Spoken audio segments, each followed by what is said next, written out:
We begin with Greensboro's next steps to address its homeless population. Good evening, I'm Julie Luck. And I'm Chad Silber. The city ordered 30 pallet shelters. They're set to arrive on Monday. The temporary homes will go near Pomona Park, and people living nearby have questions. Wfmy News 2's Grace Holland talked to neighbors and got answers from city leaders.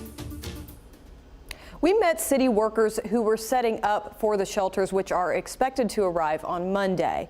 You can see these wooden stakes placed in groups of 4. Each group represents where one shelter will sit. 30 of them will be placed on the baseball outfield at Pomona Park. The hope is to have them ready to go by Christmas. One neighbor told us he has concerns about the project. I'm not against helping the homeless people. I am against a homeless community being built in my neighborhood.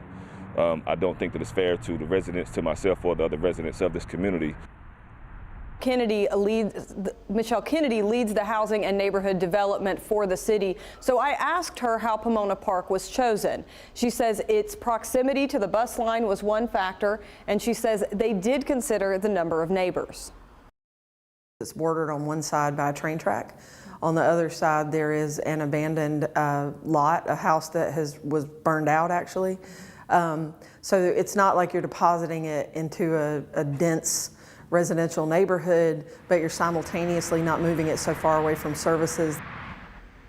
Some have asked how this will affect the baseball field used for the project.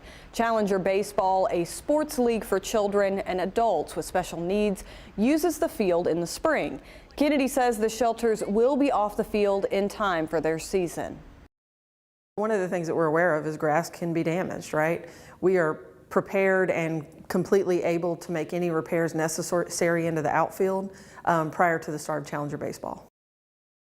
All of the people who will stay there have been referred by shelters like the Interactive Resource Center or Greensboro Urban Ministry and are actively living on the street. Kennedy says there will be 24-hour security monitoring the site.